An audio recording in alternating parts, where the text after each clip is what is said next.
behind the neck, over the neck, on the neck. The ideal fretting hand thumb position is one for debate. And it's not only that. The internet struggles with the question if the thumb could be called a finger or not. Okay, back to the guitar. There is no perfect position for the fretting hand. Depending on what you play, the position can change drastically. So I'm going over 5 different situations you might encounter playing guitar and how the fretting hand thumb is involved. So of course we're starting with open chords because I'm sure all of you play those at a certain point. So when playing open chords, your thumb can change between 2 positions. One is just above the top, behind the neck, and it's pointing a little towards the headstock.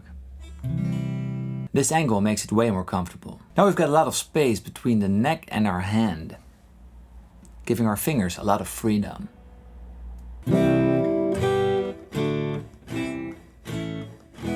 You could also play the chords having your thumb slightly over the edge of the neck, so you can mute the lower strings you don't need. Very handy for chords like A minor. Also when playing a D chord you can mute the A string and the E string. This also makes it easier to fret the low F, fret 1 of the low E string with your thumb whilst playing a sort of open F chord. The next situation we're looking at is bar chords. For bar chords it's a little different. Put your thumb right at the middle of the neck, maybe even a little lower if you've got trouble. Now you can push your wrist a little forward so your index finger is straight, nice and straight. Now there's room beneath the neck and your hand. This makes it easy for your index finger to be straight as well.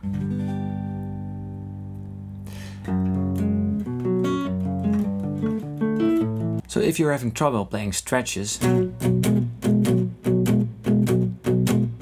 this might be the solution. Just lower your thumb a little bit, maybe on the bottom half of the neck, and you can get your stretches done way more easily. Now to single notes. This is where I see most problems when teaching. I've seen so many cramped hands, which really kills your smoothness and flow. So let's say we play the A major scale up and down.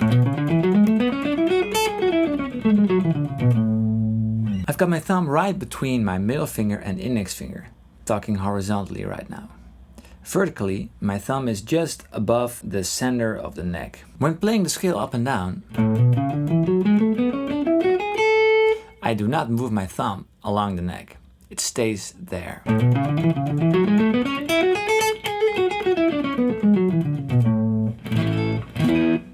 So in my video, the Mother Revolve Finger exercises, check it out if you haven't seen it.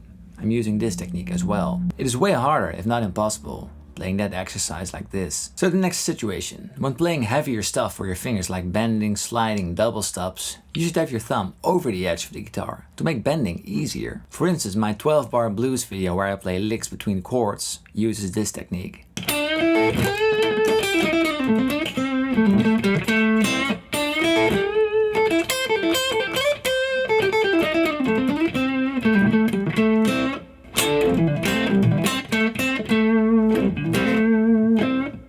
Like this you have a better grip on the guitar and you put way less strain on your fingers. But make sure to not put the surface of your hand on the neck. There is always room between the neck and your hand surface. So the last situation I like to discuss is playing chords with your thumb over the neck. Just like Jimi Hendrix does, or Stevie Ray Vaughan, or John Mayer. So the big benefits of playing like this is that you've got more fingers free to play licks along with the chords.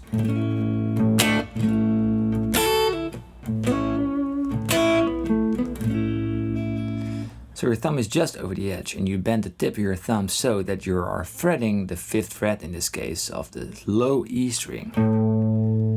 Now you can have your fingers play for fret 7, 6 and 5 on the G, G and B string.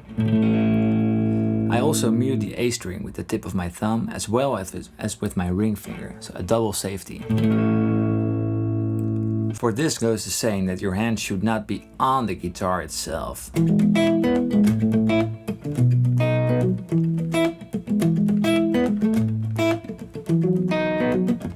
So if you're playing stuff which combines all of these things together, your thumb is gonna move from here to here and back to here and back to here. So it's not weird to change positions every now and then. So now you know there is not one good position. You always have to adapt to the situation.